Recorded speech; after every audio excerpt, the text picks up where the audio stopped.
Hello everyone, good evening और राधे राधे सभी प्यारे विद्यार्थियों को। मैं उमेश पाल एक बार फिर से आप सभी का आपके अपने परिवार टीचर्स वर्ल्ड में स्वागत करता हूं। उम्मीद है कि आप सभी स्वस्थ और मस्त होंगे। बेटा, जैसा कि हम लोग अपनी प्रिपरेशन को शुरू कर चुके हैं, अपनी पेडागोजी को day by day regular basis हम लोग काम कर रहे हैं और धीरे धीरे चीज़ों को सीख रहे हैं। अभी लास्ट टर्न पे हम लोगों ने सीखा है विकास के सिद्धांत, पूरा कंप्लीट किया हुआ टॉपिक, उसके बिहार पर उस पर आधारित हम लोग आज क्वेश्चंस करने वाले हैं। वर्कशीट नंबर 3 करेंगे, ठीक है। जानेंगे यहाँ पर कि इस टॉपिक से संबंधित किस तरह से क्वेश्चंस करे जाएंगे, ठीक है। जो भी बच्चे आगामी सीटेट है, आपका टेट है, एसटेट है, DSSB, कुछ भी मतलब टीचिंग से रिलेटेड जहाँ जहाँ पेडागोजी पूछी जाती है उससे संबंधित किसी भी एग्ज़ाम की अगर आप तैयारी कर रहे हैं तो आपको कहीं कोई समस्या नहीं होगी और हर लेवल का यहाँ पर आपको क्वेश्चंस देखने को मिलेगा। बट ये है कि आपको कंटिन्यूसली हमारे साथ जुड़ना है और आपको लगातार अपनी पढ़ाई करते रहना है, ठीक है। बेटा, सेशन को शेयर करना बिल्कुल नहीं भूलेंगे, इवन वाइडली करेंगे। और जो विद्यार्थी आज फर्स्ट टाइम अपने से जुड़ रहे हैं वो चैनल को सब्सक्राइब करना बिल्कुल भी नहीं भूलेंगे, क्योंकि अगली नोटिफिकेशन उन तक पहुंच जाए, इसलिए सब्सक्राइब होना ज़रूरी होता है, ठीक है। बेटा, आप सब समझते ही हो कि आजकल माहौल बना हुआ है कि यूपी में भर्तियां उम्मीद है कि जल्दी ही देखने को मिल सकती हैं। इसलिए जैसे कि हमने आपको बहुत धीरे से स्टार्ट किया है ना। मैं डेली अभी क्लास नहीं कर रहा हूँ, अल्टरनेट क्लास कर रहा हूँ, तो मेरे साथ जुड़ना शुरू कीजिए। और जल्द ही स्वास्थ्य ठीक होने के बाद मैं आपके साथ प्रॉपर और रेगुलर बेसिस क्लासेस करूंगा। कुछ और सब्जेक्ट्स भी लाने का प्लान है तो वो भी करूंगा। फ़िलहाल यहाँ पर जो बच्चे लास्ट टर्न पे जिन लोगों ने क्लास पढ़ी थी वे तो क्वेश्चंस आसानी से करेंगे, और जो आज फर्स्ट टाइम देख रहे हैं वे बेटा इससे पहले की क्लास ज़रूर देख लें, तभी आपको ये सारे क्वेश्चंस आसानी से समझ में आएंगे। चलिए शुरू करते हैं। पहला क्वेश्चन आपके सामने है और जवाब दीजिएगा। क्वेश्चन लिखा हुआ है कि निम्नलिखित में से कौन सा विकास का सिद्धांत नहीं है। तो हमने आपको करीब 9 से 10 प्रिंसिपल समझाए थे डेवलपमेंट के, उनमें से एक ऐसा है जो इसमें से नहीं होगा, या फिर हो सकता है कि उसका नाम ही गलत लिखा हो, जिसकी आपको तलाश करनी है। तो देखिएगा, निरंतरता का सिद्धांत मानव विकास में देखने को मिलता है। एकीकरण का सिद्धांत भी पाया जाता है। अंतर संबंध का सिद्धांत भी देखने को मिलता है। विशिष्ट से सामान्य का सिद्धांत नहीं होता है। क्यों नहीं होता है? क्योंकि ये उल्टा लिखा हुआ है, ये होता है सामान्य से विशिष्ट, ठीक है। तो थोड़ा सा ध्यान रखेंगे। इस क्वेश्चन का सही जवाब बन जाएगा आपका चौथा। और अगले क्वेश्चन पे हम लोग बढ़ेंगे। बेटा, जो लोग सोच रहे होंगे कि ये सारे सिद्धांत जो लिखे हैं इनके बारे में भी बता दीजिएगा, तो देखिए इनके बारे में ऑलरेडी मैं बता चुका हूँ। आप इससे पहला वाला लेक्चर देखेंगे, इससे जस्ट पीछे वाला, तो वहाँ आपको इन्हीं के संबंध में सब कुछ हमने बता रखा है, तो उसको जाके एक बार ज़रूर देख लें, ठीक है। आते हैं क्वेश्चन नंबर 2 को ध्यान से पढ़ेंगे। कह रहे हैं कि विकास कभी न समाप्त होने वाली प्रक्रिया है या विचार किससे संबंधित है। तो विकास कभी न समाप्त होने वाली प्रक्रिया का मतलब हो जाता है कि विकास कभी रुकेगा ही नहीं। इसका मतलब है यह निरंतरता के सिद्धांत में शामिल होगा, मतलब option number 3। Clear. Question number 3 पे आएंगे कि विकास की गति एक व्यक्ति से दूसरे में भिन्न होती है, मतलब जो स्पीड होती है, रेट होता है, वो सभी में एक जैसा नहीं होता है। किसी में धीमा होता है, किसी में तेज होता है, किंतु यह एक नमूने का अनुगमन करती है। कैसा नमूना होगा? वो होगा क्रमबद्ध और व्यवस्थित। समझ रहे ना? सीक्वेंस सिस्टमैटिक पैटर्न को ये फॉलो करता है। क्वेश्चन नंबर 3 का ऑप्शन नंबर सही उत्तर हो जाएगा, है ना। वो बच्चे ज़्यादा ठीक से समझ पा रहे होंगे जो लेक्चर जिन्होंने देखा था। नहीं बेटा, तुम भी समझ जाओगे, कोई इशू वाली बात नहीं है। आप भी जा कर के लेक्चर को देख लेंगे तो चीज़ें आ जाएंगी। और मुझे लगता है कि अब आपको बिल्कुल भी ढिलाई नहीं बरतनी चाहिए। अपनी तैयारी को आज से ही शुरू कर दीजिए। विश्वास कीजिए किसी भी मंथ में आपकी वैकेंसी अनाउंस हो सकती है। ठीक है, चलिए क्वेश्चन नंबर 4 को देखेंगे। निम्नलिखित में से कौन सा एक विकास का सिद्धांत नहीं है? हमें बताना है जो विकास का सिद्धांत नहीं है। विकास एक क्रम का अनुपालन करता है, भाई ये बात तो सही है, करेगा।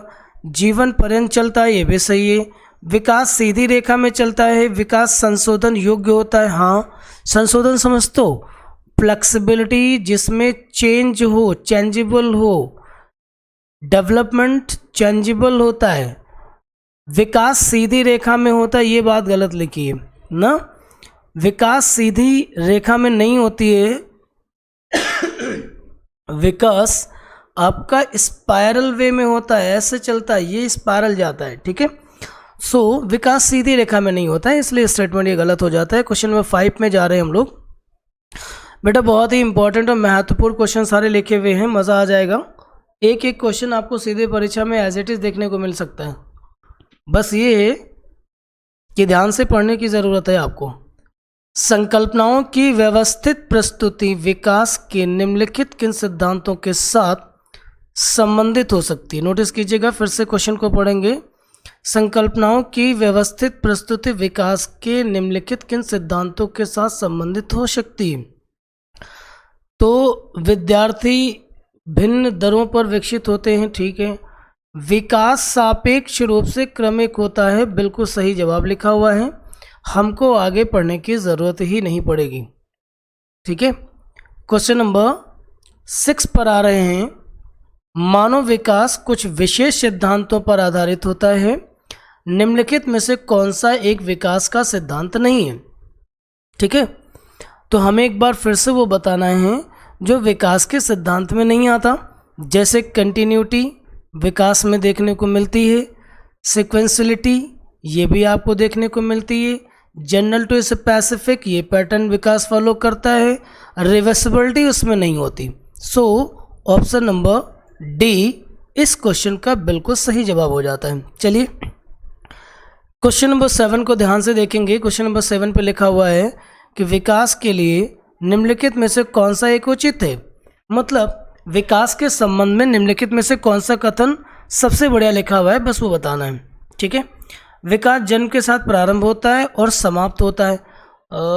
ठीक है, जन्म के साथ तो शुरू होता है, सॉरी जन्म के पहले से शुरू होता है। सो ये आपका गलत है, ये नहीं हो सकता है ना। ये ऑप्शन आपका उत्तर सही नहीं बनाएगा। विकास एकल आयामी नहीं होता, बहुआयामी होता है, बहुदिश होता है। ठीक है, कॉम्प्रिहेंसिव होता है, डेवलपमेंट। विकास पृथक होता है, पृथक कहाँ होता है? विकास जो होता है वो पृथक नहीं होता है, अंतः संबंधित होता है, अलग स्थिति में जाकर के वो नहीं होने वाला है। सो आपका उत्तर सही हो जाता है यहाँ पे ऑप्शन नंबर सी। सामाजिक सांस्कृतिक संदर्भ विकास में एक महत्वपूर्ण भूमिका का निर्वाह करता है। मतलब समाज और संस्कृति बालक के विकास में केंद्रीय भूमिका में होता है, आप ये कह सकते हो।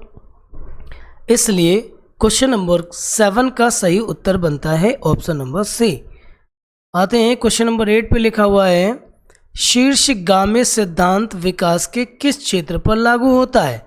तो शीर्षगामी का मतलब है, जो मैंने अभी लास्ट वाले लेक्चर को मैं बार बार याद कर रहा हूँ, वहाँ पर मैंने आपको समझाया है कि शीर्षगामी सिद्धांत जो होता है उसे सेफेलोकॉर्डल डेवलपमेंट प्रोसेस के नाम से बुलाया जाता है, जिसको हम हेड टू टो कहते हैं।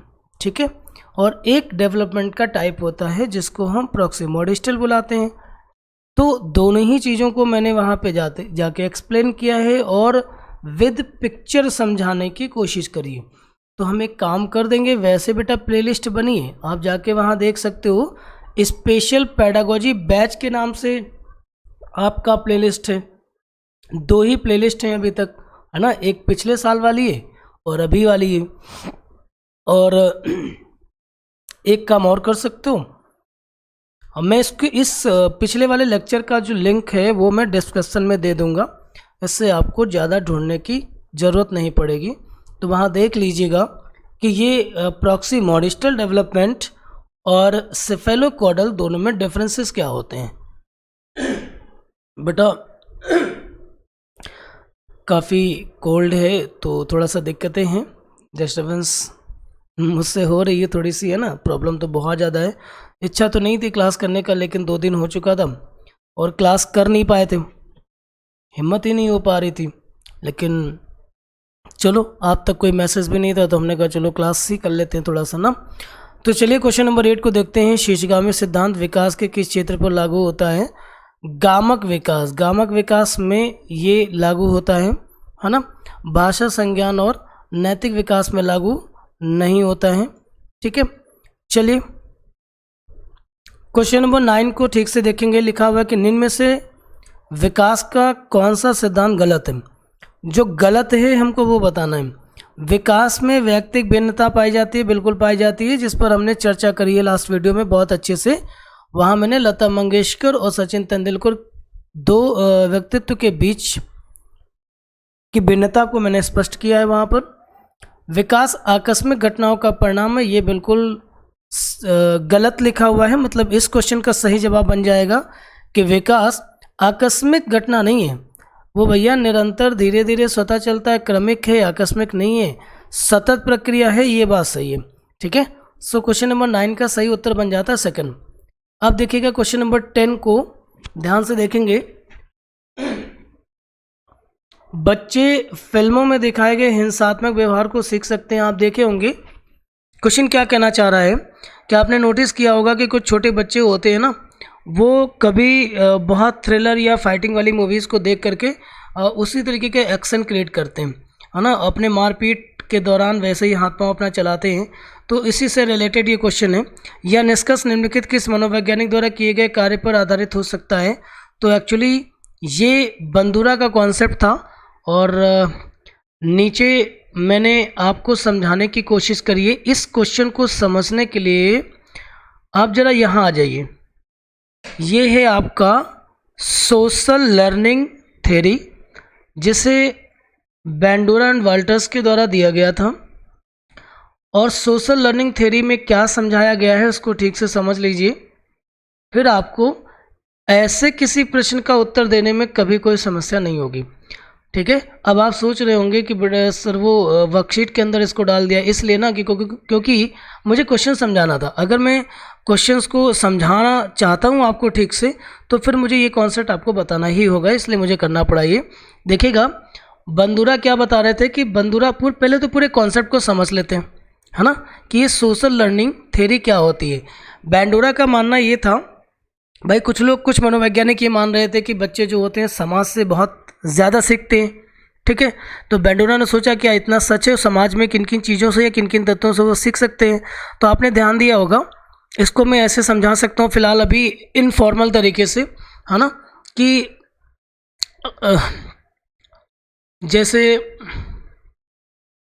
एक टाइम था कि जब संजय दत्त और अजय देवगन साहब का हेयर स्टाइल चला करता था और यूथ जो था, नए बच्चे जो होते थे वो उसको कॉपी कर लेते थे, वैसा ही हेयर स्टाइल लेके चलते थे, है ना। महेंद्र सिंह धोनी का खूब सारा हेयर स्टाइल चला। और आपने अगर ध्यान दिया हो कि जब तेरे नाम मूवी रिलीज हुई थी, जिन जिन लोगों ने देखी और जितने भी बेचारे यूथ थे, युवा थे, मोस्टली लोगों ने तेरे नाम जैसे हेयर स्टाइल बनाना शुरू कर दिया, है ना।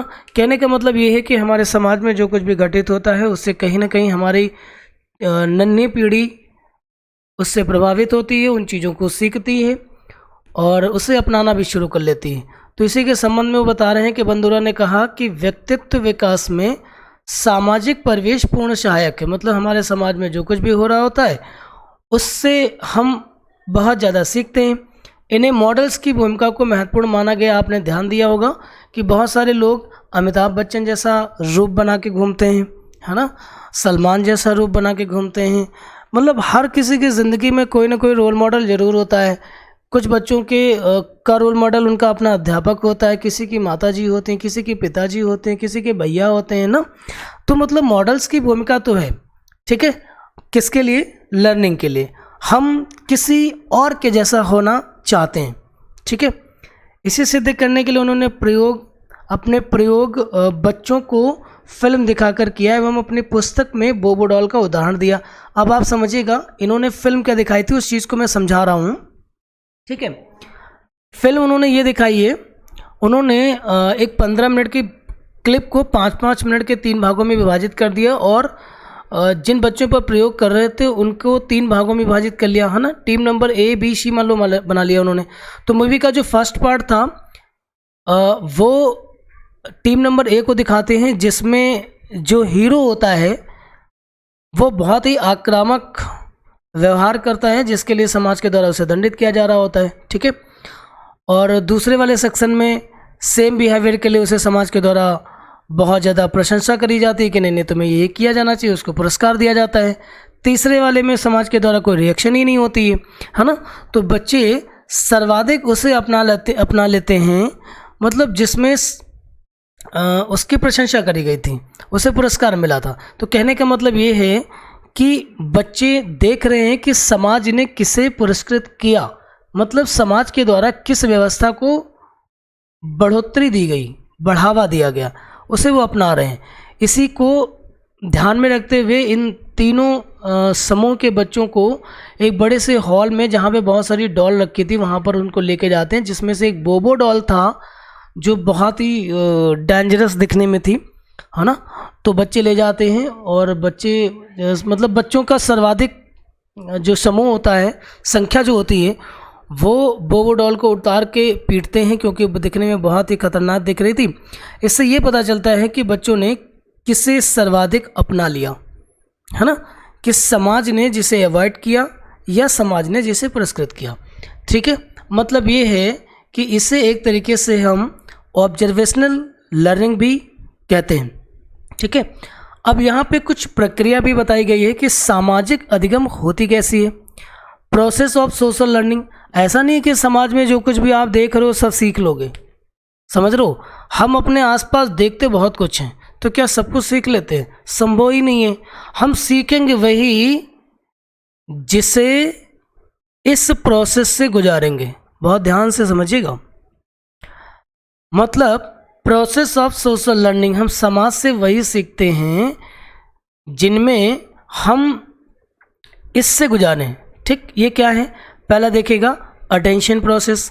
समाज में घटने वाली घटनाओं पर, जिन घटनाओं पर हमारा अटेंशन होगा, हमारा प्रोसेस होगा, ठीक है, हम ध्यान देंगे, फोकस होगा, उन्हें ही तो हम धारण करेंगे। मतलब जिन विषयों पर हमारा फोकस होगा उन्हें हम रिटेंशन प्रोसेस में लेके जाएंगे, मतलब उनके प्रति हमारा एक कॉन्सेप्ट बन जाएगा और वो कॉन्सेप्ट हम आगे बढ़ा देंगे, समझ लो। इसके बाद ये वस्तु सीखा हुआ ज्ञान रिप्रोड्यूस कर देंगे, रिप्रोड्यूस समझते हो, समाज को वापस करेंगे कहीं ना कहीं, और जब वापस करेंगे तो यहीं पर सीखा हुआ ज्ञान क्या होगा? मैच्योर हो चुका होगा, है ना। अब मोटिवेशनल प्रोसेस क्या होता है?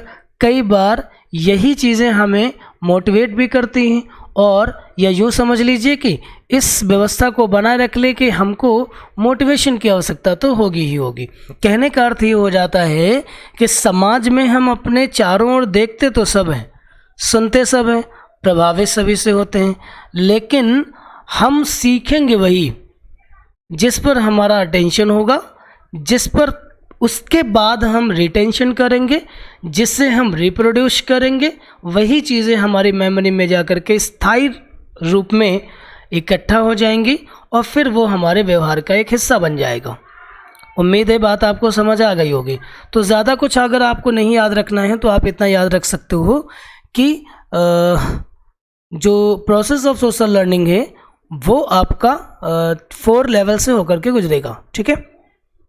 कुछ क्वेश्चंस और देख लेते हैं शिक्षार्थी। अच्छा हाँ, थोड़ा सा और ध्यान देने वाली बात है, एक चीज़ याद आ गई।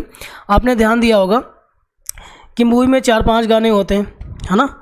लेकिन हमें कोई एक ही आधा याद हो जाता है बहुत अच्छे से, क्योंकि हमारा किसी एक पर फोकस होता है, क्योंकि हमारा उसके प्रति एक रुझान होता है और अटेंशन होती है।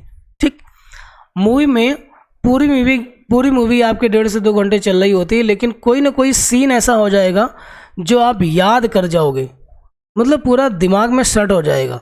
क्या था कि उस मूवी के उस पार्ट पर, उस सेक्शन पर, उस सीन पर आपका फोकस ज़्यादा था और इतनी अच्छी अटेंशन थी कि वो रिटेंशन तक चली गई। ठीक है, चलिए। शिक्षार्थी फैशन शो को देखकर मॉडल्स का अनुसरण करने की कोशिश करते हैं। इस प्रकार के अनुकरण को क्या कहा जाता है? तो जनरली पता है, मतलब बहुत सारे स्टूडेंट ना इसको प्राथमिक अनुकरण बना लेते हैं, जो गलत है। आपका ये सोशल लर्निंग है, सामाजिक अधिगम है भैया। ठीक है, सामाजिक अधिगम सिद्धांत निम्नलिखित में से किस घटक पर बल देता है? बल देख लो भैया, प्रकृति देगा, पोषण देगा, अनुकूलन कहाँ देगा? वो है आपका पोषण। पोषण समझते हो क्या चीज़ होती है? यहाँ पर पोषण का मतलब है सोशल लर्निंग से, सोसाइटी से, इसलिए उत्तर आपका पोषण हो रहा है। क्वेश्चन नंबर 13, बंदूरा के सामाजिक अवलोकन पर आधारित अधिगम सिद्धांत में निम्नलिखित में से कौन सी प्रक्रिया होती है? तो इसमें प्रतिधारण होता है।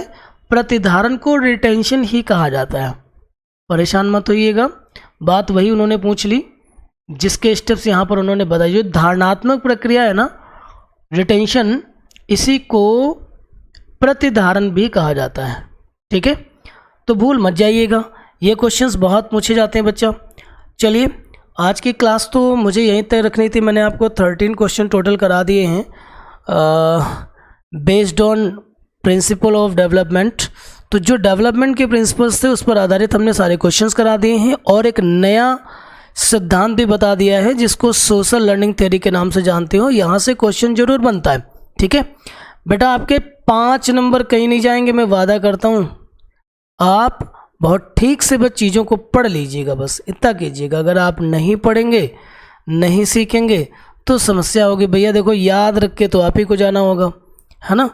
और एक समस्या और भी है कि लास्ट तक लेक्चर को पूरा आप देखते नहीं हो, ये सबसे बड़ी समस्या है। चलिए देख लीजिएगा, ये आपके फ़ायदे की ही बात है। और आज की क्लास को यहीं पर वाइंड अप करते हैं, मिलते हैं मंडे को। Thank you so much.